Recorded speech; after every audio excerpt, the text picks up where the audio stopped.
damai sejahtera Allah yang melampaui segala akal.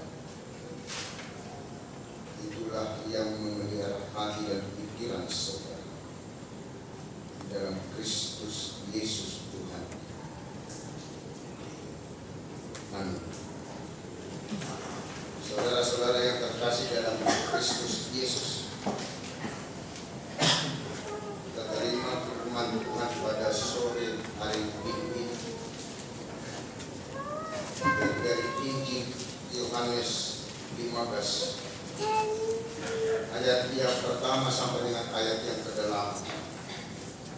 Yohanes 15 ayat 1 sampai dengan ayat 8. Demikian firman Tuhan. Akulah pokok anggur yang benar, dan Bapa-Kulah pengusaha. Setiap ranting padaku yang tidak berbuah dipotongnya, dan setiap ranting yang berbuah dibersihkan, supaya ia lebih banyak berbuah. Kamu memang sudah bersih karena firman yang telah kukatakan kepadamu. Tinggallah di dalam aku dan aku di dalam kamu. Sama seperti ranting tidak dapat berbuah dari dirinya sendiri kalau ia tidak tinggal pada pokok anggur. Demikian juga kamu tidak berbuah jikalau kamu tidak tinggal di dalam aku. Akulah pokok anggur dan kamulah ranting-ranting. Barang siapa tinggal di dalam aku dan aku di dalam dia berbuah banyak. Sebab di luar aku kamu tidak dapat berbuat apa-apa. Barang siapa tidak tinggal di dalam aku, dia dibuang keluar seperti ranting dan menjadi kering. Kemudian dikumpulkan orang dan dicampakkan ke dalam api lalu dimakan. Jikalau kamu tinggal di dalam aku dan firman-Ku tinggal di dalam kamu, mintalah apa saja yang kamu kehendaki, dan kamu akan menerima. Dalam hal inilah Bapa-Ku dipermuliakan, yaitu jika kamu berbuah banyak, dan dengan demikian kamu adalah murid-murid-Ku. Saban minggu kita selalu mendengar segala pembacaan epistola. Berbahagialah setiap orang yang mendengarkan firman Allah serta memelihara. Jadi berarti orang yang berbahagia adalah orang yang mendengarkan firman. Hanya mendengarkan saja pun sudah termasuk orang yang berbahagia. Bagaimana apabila memelihara? Tergantung di situ melakukan, menghayati di dalam kehidupan. Karena firman yang telah menjadi manusia. Kalau kita baca itu dalam Yohanes 1 ayat 14. Atau ayat yang pertama itu Yohanes 1. Pada mulanya adalah firman. Firman itu bersama-sama dengan Allah. Firman itu adalah Allah. Berarti kebahagiaan kita adalah bila Allah itu di dalam kita. Bila Yesus itu yang telah menjadi manusia di dalam kita dan hidup bersama-sama dengan kita. Berguna atau tidak berguna, berbuah atau tidak berbuah, yang mana kita pilih dalam perkara. Apakah kita dapat disebut sekarang selaku orang Kristen saat ini adalah Kristen yang berguna? Atau sama sekali bahwa orang-orang Kristen ini sudah banyak yang tidak berguna? Apakah kita mampu mengatakan bahwa kita adalah orang-orang Kristen yang benar-benar berbuah atau tidak berbuah sama sekali? Karena yang tidak berguna namanya pun tidak berguna, sudah di luar daripada yang berguna. Kalau dikatakan tidak berbuah, berarti tidak dapat menghasilkan apa. Tidak ada lagi yang mau diharapkan. Apabila kekristenanku tidak dapat membuahkan buah kehidupan selayaknya sebagai orang Kristen, di manakah kebenaran saya selaku orang Kristen? Itu yang dinantikan oleh Allah. Umat Israel diibaratkan, digambarkan sebagai kebun anggur. Karena Allah pemilik kebun anggur itu, dan Israel itu dikatakan adalah kebun anggur. Segala usaha, segala upaya telah dilaksanakan terhadap kebun anggur. Yang dinantikan Allah adalah Allah menantikan buah yang manis, tetapi yang dibuahkan oleh umat pilihan Allah adalah buah yang asam. Kalau kita pernah memakan asam, bagaimana? Bagaimana sikap kita ketika kita mau memakan asam? Begitu. Tapi kalau makan yang manis bagaimana? Anak saya semalam pulang kerja beli buah anggur, dikasih tunjuk sama saya, Pak, makan buah anggur ini. Ada buah anggur yang agak hitam dia. Saya makan satu, makin kita dia. Enak kali buah anggur. Kata istri saya, Pak, jangan banyak kali makan buah anggur lagi. Kenapa larang? Enak. Besok kan kok Yesus kok anggur yang benar. Saya katakan, terima kasih mas, saya bilang sama putri saya pada masa. Saya ibaratkan anggur itu luar biasa enaknya. Tidak anggur itu anggur yang manis.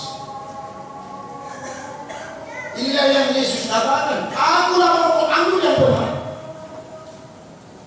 Yang sebenarnya Bapak Ibu Saudara Saudari, kita tidak perlu lagi ragu-ragu terhadap apa dan siapa Yesus itu. Tidak perlu lagi kita menunjukkan sikap kebimbangan terhadap Yesus itu, apa dan siapa Yesus itu di dalam kehidupan kita. Apabila ada lagi orang Kristen yang masih ragu-ragu, yang bimbang terhadap identitas apa dan siapa Yesus itu di dalam kehidupan orang Kristen saat ini, saya tidak tahu lagi mau mengatakan orang Kristen yang bagaimana itu. Karena Yesus telah membuktikan dan menyatakan dan memaparkan identitasnya, dirinya ke tengah-tengah dunia ini. Karena itu Bapak Ibu Saudara-saudari,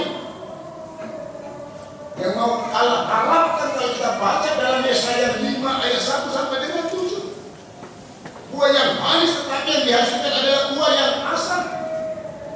Allah selalu menantikan suatu keadilan, tetapi yang dihasilkan adalah kelaliman. Allah menantikan buah kebenaran, tetapi yang ada adalah keonaran yang dilakukan, yang dibuahkan oleh umat pilihan Allah, tidak mampu memberikan buah keadilan dan buah kebenaran. Umat, bagaimana sedihnya Allah terhadap umat pilihan. Betapa sedihnya Allah melihat saya selaku seorang pendeta, tetapi tidak bisa membuahkan buah keadilan dan kebenaran selaku pendeta. Tidak dapat membuahkan buah kasih, tidak dapat membuahkan buah roh dalam kehidupan saya. Kita tahu buah roh itu berapa? Ada berapa buah roh? Ada berapa? Ada berapa Bapak Ibu Saudara-saudara buah roh? 9. Siapa yang bisa mengurutkan dari urutan pertama sampai ke 9 sesuai dengan Galatia 5 ayat 20 dan dulu dilihat kitabnya. Konsekuensinya dulu. Kita tahu 9 buah roh, tetapi kita tidak tahu mengurutkan buah roh. Karena jangan sama sekali tidak tahu. Bagaimana untuk membuahkan? Bagaimana untuk memelihara? Bagaimana untuk melakukan itu? Coba kita urutkan dulu. Apakah saya masih bisa hafal? Kasih, sukacita, damai sejahtera, kesabaran, kemurahan, kebaikan, kesediaan, kelemah lembutan, amal kasui, lihat hatinya. Baru yang terakhir adalah penguasaan. Apalah orang Kristen. Bagaimana kita membuahkan buah? Tapi hanya buah saja, sembilan saja ya. Sampai tumbuh berapa ya selesai. Kita malu. Mana kita? Kalau lagi mau bertutur dua itu bagi saya. Anu, janganlah Tuhan saya itu tidak punya kekuatan untuk melakukannya. Saya tidak ada kemampuan dan lagi lo bagus. Kenapa saya katakan tadi tidak perlu lagi orang Kristen ragu-ragu apa dan siapa Yesus itu? Karena dia sudah memaparkan, menjelaskan statusnya, kepribadiannya, dirinya terhadap dunia. Atau kita katakan bahwa Allah adalah penguasa kasih selaku dia pemilik kebun anggur itu. Karena dari awal sampai akhir Allah itu selalu menunjukkan kasihnya ke tengah-tengah dunia, ke tengah-tengah umat itu. Walaupun umat itu tidak mampu membuahkan buah yang manis, walaupun umat tidak mampu membuahkan keadilan dan kebenaran. Karena memang kitab Yohanes terkenal itu kitab kasih, dan dia digelar menjadi rasul kasih. Sama dengan kata Kristen kasih. Kita harus mampu disebut digelar menjadi Kristen kasih di tengah-tengah dunia. Kita ingat perkataan Yesus di kayu salib berapa? Berapa perkataan Yesus di kayu salib? 7. Ada 7 jemaat dikasih. Kalau soal mengampuni ada 70 kali berapa di kata 7. Banyak kata 7 menunjukkan kesempurnaan. Yesus sendiri menyatakan dirinya 7 kali. Siapa dia? Tidak perlu lagi ragu-ragu, tidak perlu lagi bimbang. Yang pertama Yesus katakan, mana dalam kitab Yohanes? Yang pertama Yesus katakan, ego ini aku adalah roti kehidupan. Pernahkah Yesus mengatakan itu? Pernahkah Yesus mengatakan itu? Itulah ego ini aku adalah roti kehidupan.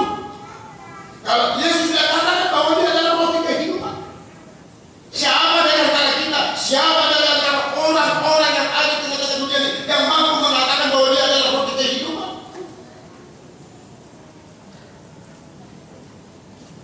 Apalagi kalau kita buka dengan Roma pasal 14. Bahwa kerajaan Allah bukan hanya makanan, tetapi apa? Kita baca di sini Roma 14. Yang kedua yang Yesus katakan tentang dirinya, identitasnya adalah ego ini aku adalah terang dunia. Kalau Yesus tidak katakan bahwa dia adalah terang dunia, siapakah yang menjadi sinar hidupmu? Siapakah yang menjadi terang hidupmu? Yesus sudah nyatakan dirinya, aku adalah terang dunia. Kata dunia. Yang ketiga yang Yesus katakan, ego ini aku adalah pintu bagi domba-domba. Yang keempat yang Yesus katakan, aku adalah gembala yang baik. Kalau saya seorang bapak menghubungkan apa yang dikatakan oleh Yesus bahwa dia adalah gembala yang baik, berarti saya harus hidup di dalam Yesus supaya saya mampu menjadi gembala selaku bapak di tengah-tengah domba, selaku ibu di tengah-tengah domba. Yang Yesus juga katakan yang kelima tentang identitasnya, dirinya, kepribadiannya. Ego ini aku adalah kebangkitan dan hidup yang sudah menaklukkan kematian, yang sudah memancarkan hidup. Yang keenam yang Yesus katakan, ego ini aku adalah apa lagi? Bukan lupa saya.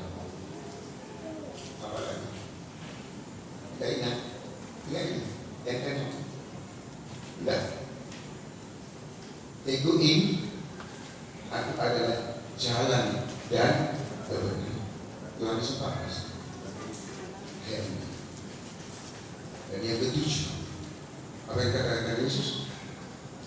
Aku adalah pokok anggur yang benar, bukan pokok anggur yang palsu. Yang mau Yesus katakan, kalau kita terima Yesus selalu pokok anggur, karena memang umat Allah tidak mampu membuahkan buah yang manis, tidak mampu membuahkan buah kasih, tidak mampu membuahkan buah-buah roh, maka Allah mengutus menanamkan Yesus itu menjadi pokok anggur yang benar. Barang siapa yang menerima dia yang menjadi rantingnya atau carangnya. Yang guru kurban, dokter guru kurban ya, pada ngajar bersama anak kita sekolah minggu. Yesus pokok dan kita laksanakan. Itulah identitas Yesus. Kenapa kita masyarakat? Tentang keberadaan apa dan siapa Yesus itu dalam kehidupan kita. Kalau Yesus sudah sampai katakan kepribadian sampai 7 kali. Kenapa kita mau terpisah dari kehidupan Yesus? Kenapa kita mau melupakan Yesus? Kenapa kita tidak mampu lagi membuahkan buah yang banyak, buah yang dikehendaki oleh Allah selalu berusaha kasih, yang selalu memberikan kasih ke tengah-tengah kehidupan kita. Jangan seperti Israel.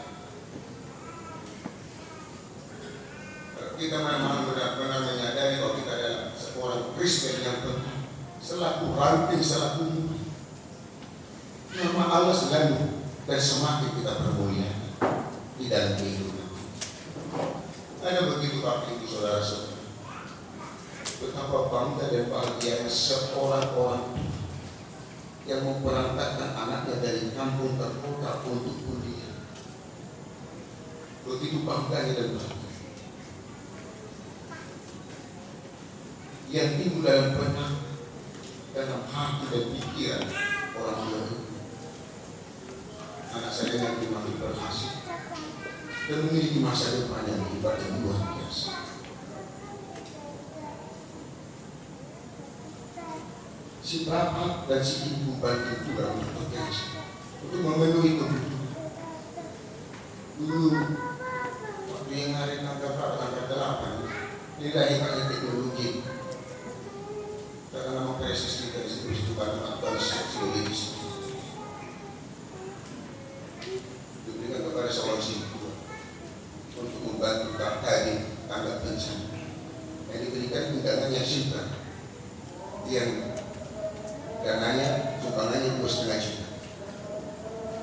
Langsung pakai TV ya, meng-SMS itu untuk mentransfer. Supaya bisa pakai TV mentransfer uang ke WC. Kalau dulu kan pakai WC, masih ingat pakai WC?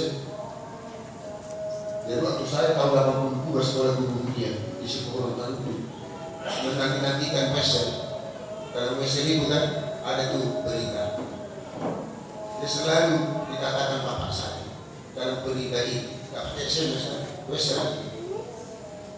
Buju-buju nama sekolah ya. Masa jadi guru dunia.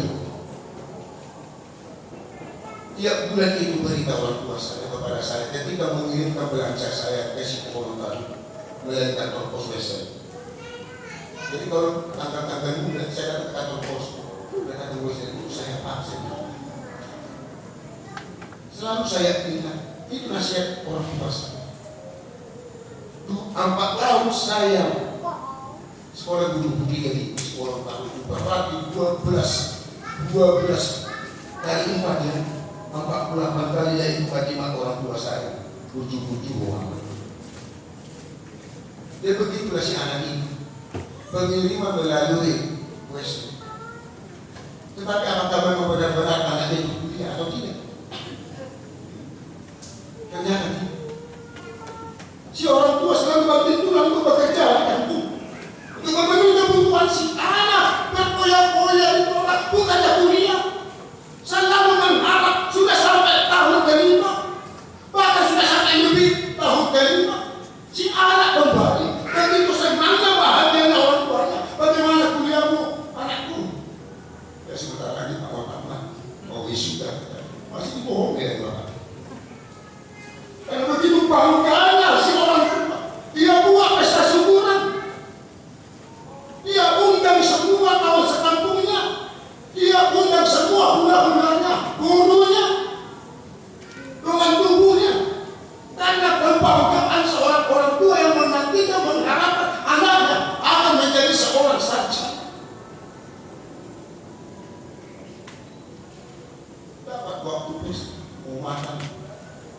disediakan segala macam makanan.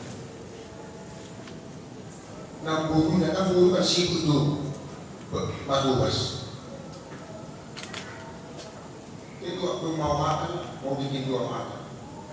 Karena bapak bangga anakku. Karena kamu mau sebentar lagi mau wisuda. Itu makanya bapak bikin ide syukuran.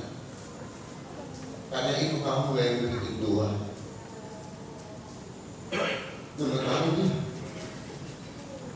Jangan ada salah pak bikin doa. Karena memang dia lah bapak nabur ambil kan. Nanti bapak namanya. Ya bapak itu bikin doa. Dia sudah kuliah mau saja. Jangan ada guru. Aku tak tahu aku berdua bahasa Indonesia, bahasa Inggrisnya. Bahasa Inggris tidak apa-apa, Tuhan itu kan ngerti. Bahasa apapun Tuhan itu tahu. Semua mendesak supaya dia yang membuat doa. Karena sudah terlanjur mengatakan saya tidak tahu berdoa dalam bahasa Indonesia, tetapi yang tahu bahasa Inggris, bahasa Batak yang dikatakan. Berarti dia kampung-kampung. Tidak bisa lagi daerah itu berdiri dan untuk membuat doa. Tapi sudah gemeteran. Nah ini dia mulai ada doa. Oh memang dia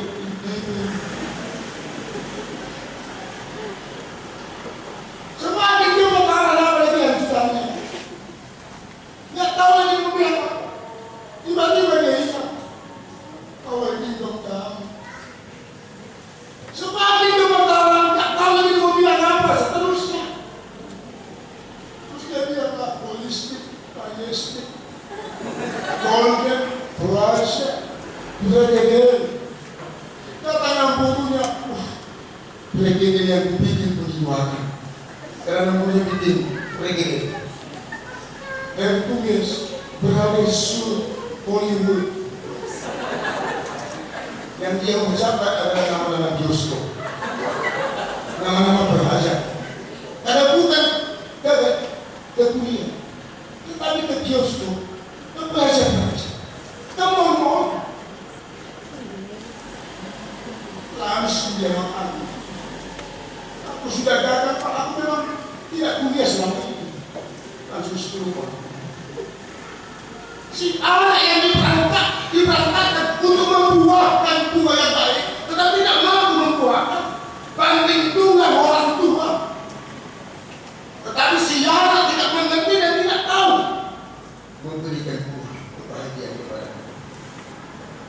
Betapa sangat disayangkan Bapak Ibu saudara-saudara apabila kita tidak dapat membuahkan buah yang banyak. Kenapa kita tidak mampu membuahkan buah yang banyak? Siapa yang terpisah dari kehidupan Yesus, dari pokoknya, dari sumber kehidupannya, dari sumber sukacitanya, dia tidak dapat berbuat apa-apa dan dia tidak dapat melakukan apa-apa. Kita lihat dalam ayat 5 itu. Kamu tidak akan dapat berbuat apa-apa bila kamu iman apa. Hidupmu gersang, hidupmu ketiadaan kasih apabila kamu terpisah dari kehidupanmu.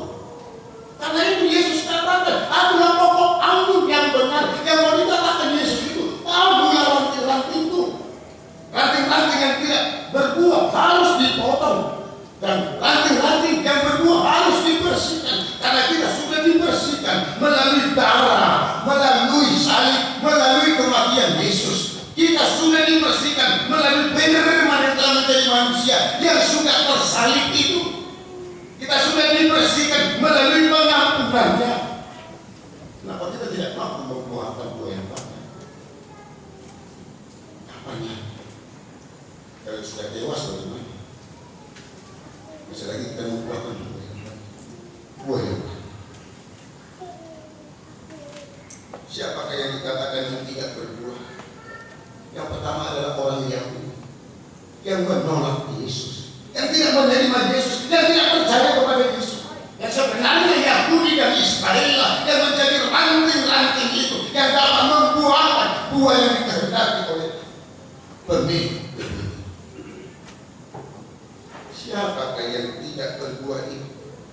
Yaitu adalah orang-orang Kristen yang hanya dalam pengakuan tetapi tanpa berbuah.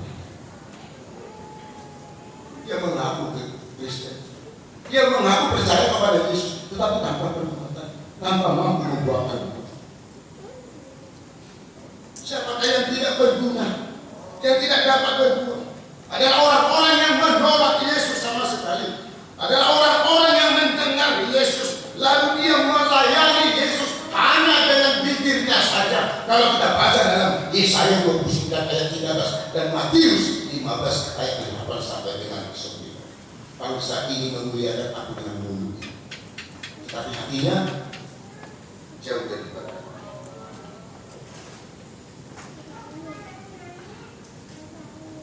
Orang Kristen di dalam Kristus dan Kristus di dalam orang Kristen, itulah keterhubungan yang tidak dapat terpisahkan.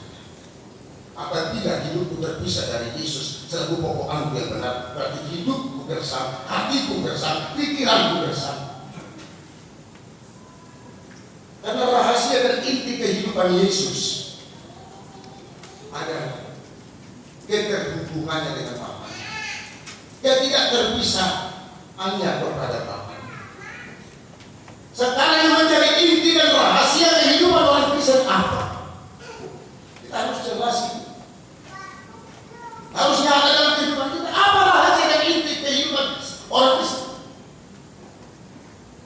Tidak baca dari itu. Di materi tidak baca itu inti dan rahasia kehidupan orang Kristen. Kenapa Paulus bisa buat inti dan rahasia kehidupan ini? Kenapa orang Kristen saat ini tidak mampu membuat inti dan rahasia kehidupan ini? Dalam episode tadi ayat 2 ayat 20.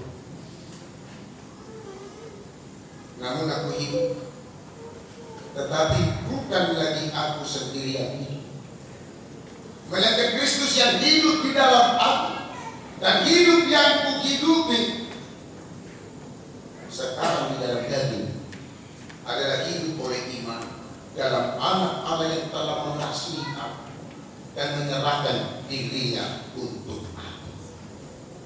Itu rahasia dan inti kehidupan orang Kristen yang tidak terpisah, dan itulah yang harus menjadi inti dan rahasia kehidupan ranting-ranting dari pokok anggur yang benar.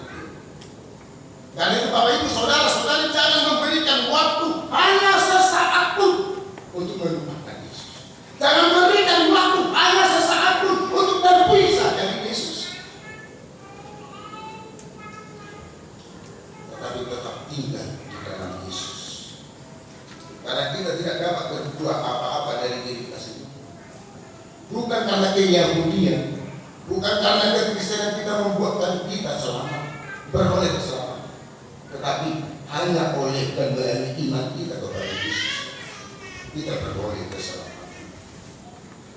Kesatuan kita sebagai ranting terhadap Yesus selaku pokok anggur yang benar dan membuahkan buah yang banyak. Yang namanya ranting, jangan ada yang menegakkan dirinya, karena dia adalah sama-sama ranting. Yang sama-sama Kristen, jangan ada yang menegakkan dirinya, karena dia adalah sama-sama orang Kristen. Yang dituntut dari ranting, yang dituntut dari kehidupan orang Kristen adalah berbuah. Tidak lain dari situ. Allah semakin dipermuliakan karena kita dapat berbuah selaku ranting yang benar-benar, selaku murid dan selaku orang Kristen yang benar. Baktiar jemaat harga diri dan 3 sini yang bekerja di sekarang 42 tahun tunggu belum naik sini dan mau rumah tangga.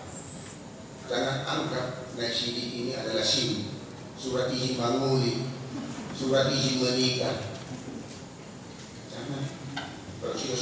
Kalau sudah kita katakan, kita ikrarkan iman kita, aku percaya kepada Allah Bapa, aku percaya kepada Yesus Kristus, aku percaya kepada Roh Kudus, sampai mati pun iman kita harus di sini. Ingat ini.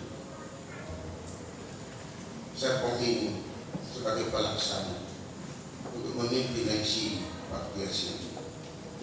Walaupun pendeta esok melaksanakan pendeta Antoni, karena surat yang kami terima sudah belajar sini di aku di sini, kami hanya melaksanakan. Karena itu jadilah ranting yang berbuah sesuai dengan kita katakan, aku percaya kepada Allah Bapa, Yesus Kristus dan Roh Kudus. Amin. Kita berdoa. Terima kasih Bapa Surgawi atas sapaan firman bagi kami yang Engkau telah nyatakan melalui anak Yesus Kristus sebagai pokok anggur yang penuh, supaya Yesus itu menjadi pusat kehidupan kami, menjadi pusat perhatian dunia, menjadi sentrum iman kami, agar kami beroleh keselamatan. Dan kami menyadari bahwa kami adalah ranting yang sudah Tuhan bersihkan melalui pengampunan, penderitaan, darah, salib dan kematian, agar apa yang Tuhan harapkan, inginkan dari kami dapat berbuat banyak. Karena itu Tuhan, Roh Kudus menguatkan kita, agar kami dapat berbuat sesuai dengan tujuan yang Tuhan kehendaki dalam kehidupan kami. Kuatkan kami dari Roh Kudus, para majelis gereja dan seluruh jemaat gereja, agar dapat membuahkan buah yang Tuhan kehendaki.